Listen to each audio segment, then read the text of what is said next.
پیامبر اسلام درود خداوند بر او باد می‌فرمایند حجامش شفای امتی من است. شما اگر از بیماری‌های فشار بلندی، استخوان رادیکولیت، پروستاتیت، گریژا، روماتیسم، بیماری‌های سیستم خونگرد، فشار خون، بیماری‌های دل، درد سینه، تنگی نفس، درد سر و درد چشم و یا اینکه خیرگی چشم و اینچنین از وزن زیاد یا اینکه کم وزنی رنج میبرید، حتما در رقم‌های روی اکران بوده در تماس باشید. بختیار حجامه در خدمت شما است. سراغ ما شهر مسکو، ورخناپولیا، دام 48 در نزدیکی بازار صدوات. حتما در رقم‌های ما در تماس بروید.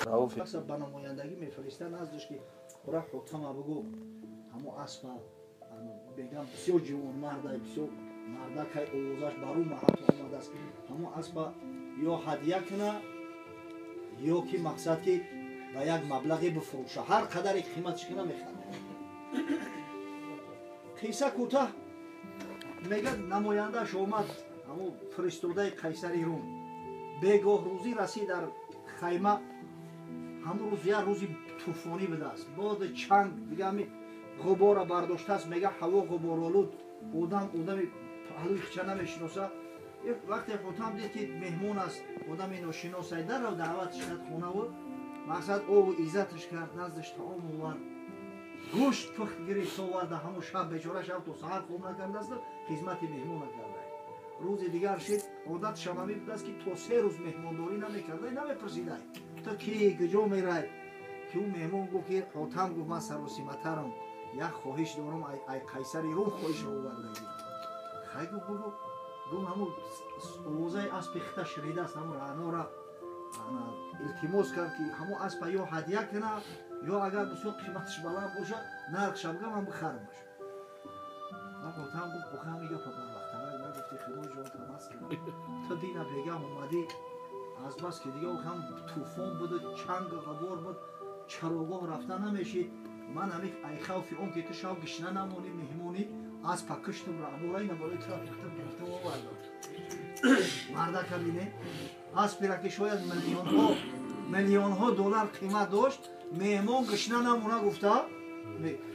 حاتم در زمان مشرکی گذشته گه، در زمان جاهلیت میگه مرده که بد ببینه همون به خاطر اون که مهمان گشنه نمونه همون از پکشت است گرفته آورده مهمان آوردیش کرده. میگه 5 اسبش داد که از ریمو را در قیصر برسانه بگوی نمیخواد کار شد. وقتی اومد گفت که برای مهمان از پکشته، قیصر گفت که بیهوده اینا تعریف نمیکرد یا نخی تو شما نجواب بنگی درک نمیجم با خشو به حالت یک گفت خیلی اسب من میداشتم فرزند من میکشتم او را نمیکشتم. کار به خاطر خدا هست، تربیه اسب هم به خاطر خدا هست. در زمان جنگ قادسیه، این جنگ قادسیه جنگی است که بین مسلمان ها و قشون فرس ها واقع شده است. میگه سردار قشون مسلمان ها سعد ابن ابی وقاص بود رضی الله تعالی عنه، صحابه پیامبر صلی الله علیه و سلم، یکی از عشره مبشره، یکی از همون 10 نفری هست که پیامبر صلی الله علیه و سلم در وقت حیات بودنش بشارت به جنت داد است حضرت سعد. و این سعد حضرت علی میگه که این سعد 2 صفت داشت که همه صحابه های پیغمبر هوس شمه خوردن برای همین 2 صفتش. یکیش اون که پیغمبر ایره خال میگفته است، تقوی، از بس که از بنی زهره بود، مادری پیغمبر صلی الله علیه و سلم از بنی زهره بود، ایره تقوی میگفت، کش مادریش بود. و دوم میگه یگانه شخصی در میان صحابه ها که پیغمبر صلی الله علیه و سلم پدر و مادرش فداش کرده است، همین سعد بن ابی وقاص است. در جنگ احد سعد بسیار تیرزن به دست آورد. حضرت میگه تیروی کجله را راست میکرده، میداد که ارمی یا سعد فداک ابی و امی، یا سعد ارمی فداک ابی و امی، یا سعد تیر بزن پدر و مادرم فدات شد. فخر میکرد و حضرت. همین سعد بن ابی وقاص سرداری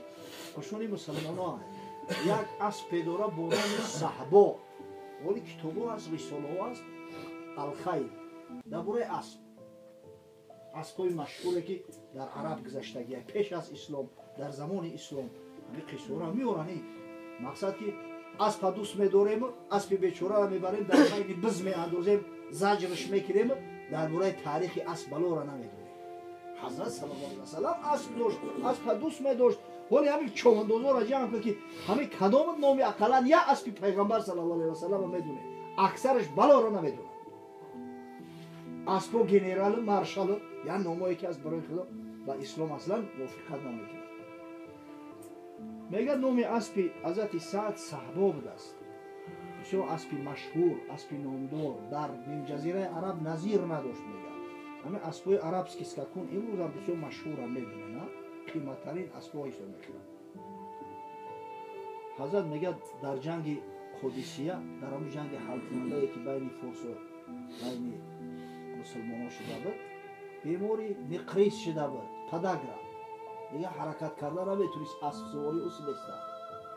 اما شبانه اومد همین اسب در دستش با تکیه یک شاگردش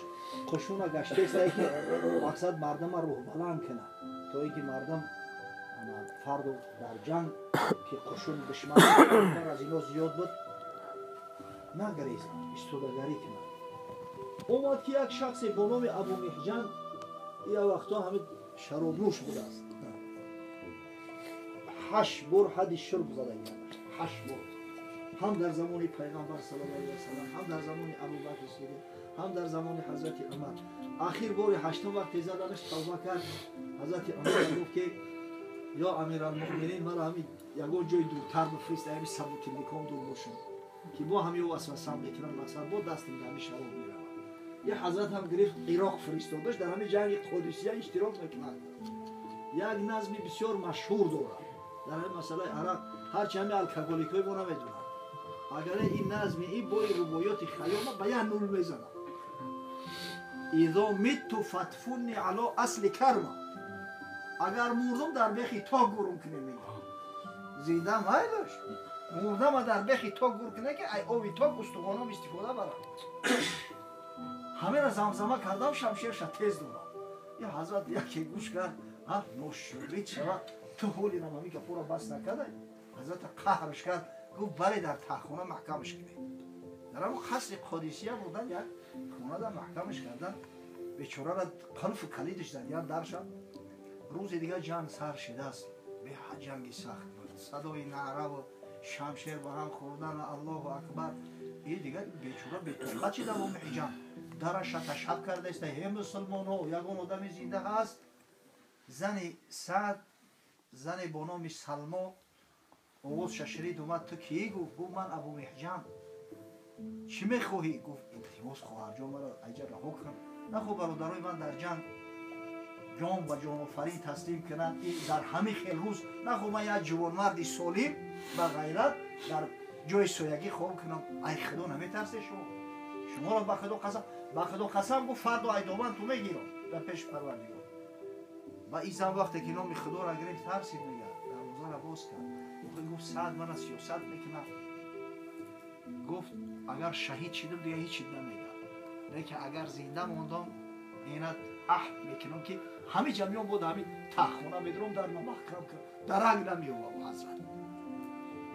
رهاش کرد، برومد و گفت خواهر تا من میرسم در جنگ که جنگ خلاص میشود بگم میشود خیلی مسافه تا اونجا همین صحبا در جو باشد. گفت در اختخونه، گفت همین اسب جنگی باید در میدان باشد، در ایتری روزی جنگ برای همون بیار. گفت سعد نپرسیده چی که من موری اونم میگم. گفت انشالله سعد اجر ثواب شد وقتی دادنش دیگه هیچی نمیگم. انشالله زنده که موندم با اسب میگیرم میارم میبری در اختخونه میبندی خبر نمیشه. اسب آوردن، اسبی مسته، این حضرت خودش مست بالای اسوار میگه در میدان برو ما تکبیر قطعی، گاه طرف چپ هجم میکنه گاه طرف راست هجم میکنه. همه حضرت سعد ابن ابی وقاص تماشا داره، کیف کرده است. سبحان الله، این دیوانه خدا کی باشه، این مردی خدا کی باشه. خوب تماشا کرد تو بگه را او حضرت هم جنگ کرد است. میگه سعد تماشا کرد، گفت به خدا قسم اگر به شرط من یقین نمیدونستم که صحبا در اختخانه یا ابو محجن در زندان، هر آینه گمان میکردم که همین سواره ابو محجن است، همین صحبای ما در دلش رفته. صاحب اسب نمیفهم بگی اگر چند میگه در اختخانه دلش در چی رفت. این حضرت هم همون بگه سروسیمه اومد اسب بردن در اختخانه بستن، درآمد درام تخونه درش محکم کردم ساعت خیس لنگیده اسب خبرداری اومد با دلگوی حقه اومد که اسب در آب و عرق گم تو بگر اسب دوونده است و که اسبی مست در آب و عرق گم همیده خف کردگی زنش سوال کرد که این اسب کی سوار شد بود او که ابونجان در زندان من خیلی گفت که فردا روز قیامت من دیر میشم از شما من دیگر نتونستم سرش رو من حضرت اومد مرا گوز کرد ابونجان ایوش پرید خیست آغوشش کرد ای پیشونیش بوسه گفت شخصی که همه خیلی جوانمرد در همتری روز محکم میکنه و خدا قسم با جوانمردش برام وقتی برام اولی صبر کرد بگی همون صحبه را سور شد بخشیدش او زیبی تو دارم مردکه ببینه کارش با خاطر خدا بود همون اصلا تربیت کردنش با خاطر خدا بود با خاطر خدا که بود ببینه در راه خدا با صرفش کرد یعنی وقتی کار با خاطر خدا باشه کو دیگه فکر نمیکنی فکری همون آخرت تا میکنی فکری پروردگار رو میکنی سبحان الله که امروز همه صحبتی اصلا شد یک بزرگمرد خدا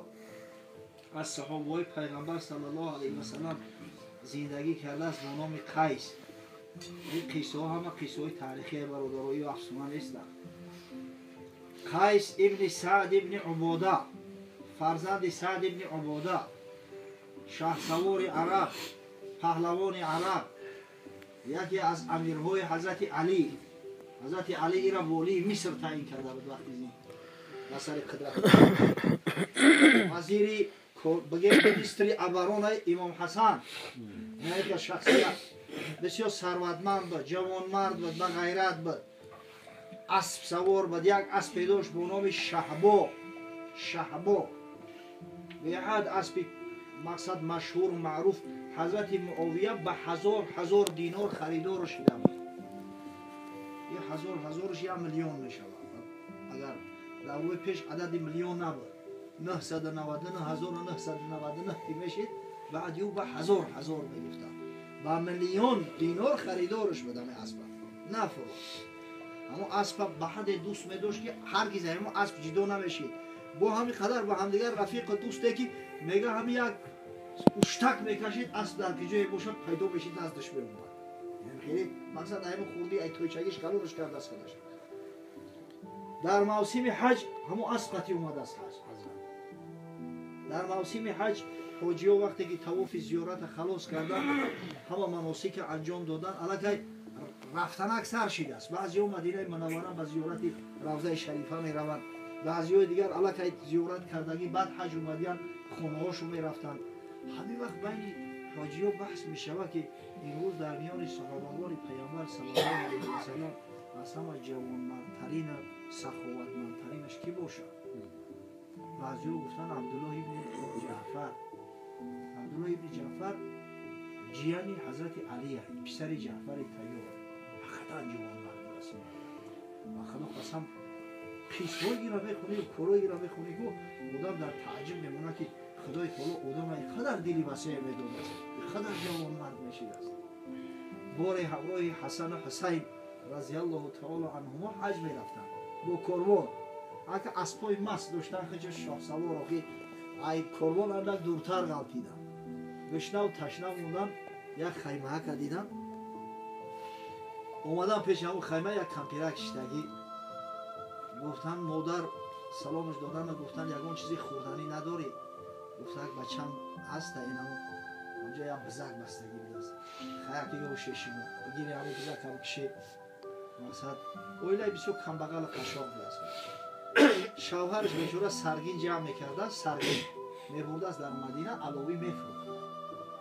گفت همون بزک خیر یک بکشه مقصد فضیل من کشی بگیم بزک کشتن سیج بومد زدن بکشه یا بس چی میشه وا فاگیزه خوردنش و گفتن مادر ما از صدات ما اگر من چید اومدی یا سراغ میدی انشالله خرسندت میکنی این کمپینی مهمان نواز هم یک دهه نپرسی که نام تو چیه حتی نامشون هم نمیدونم میگه زدم بزاو برفتم بگه شوهرش اومد بیچاره اگه سرگینوش فروخته است اومده است یک چند نون خریدگی اومد بز نیست زنک این بز گجوشید و سه شاه پلنگ اومدن بچه های مزید خشوای او شنو میبورید از سادات بدیم پیشنه ایم گفتن خیلی بزرگ گفتم بخشید من مشکلی چواد تو بزیوان دکی دادی تا آخرا دوم شما پرسیدی کیا گفت نه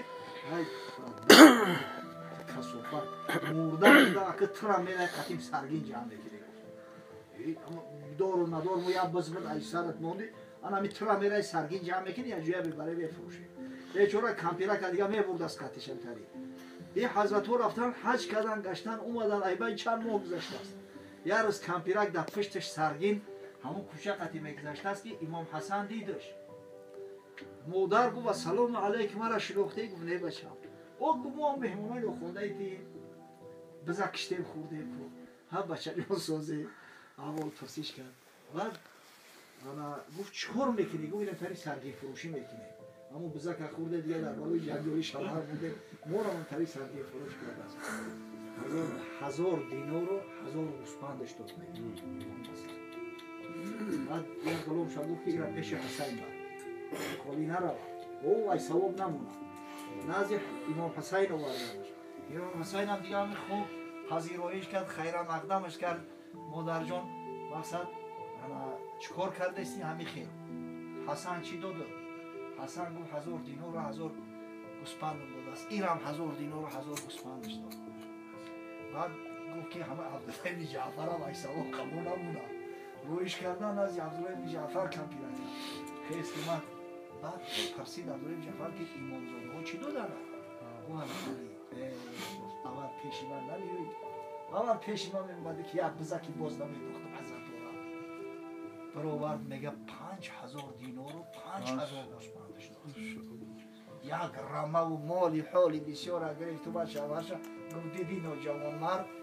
که نیکی میکنه در دجله انداز که ایزی در بیابان دهد باز اینا خدای نیکل بزرگی اگر به شرط به خاطر خدا کاری را انجام دادی خداوند هیچ وقت مکافاتی عملی را تأخیر نمیکنه در این دنیا میرسونه این همین خیلی مرد بدن یا عبدالله بن جعفر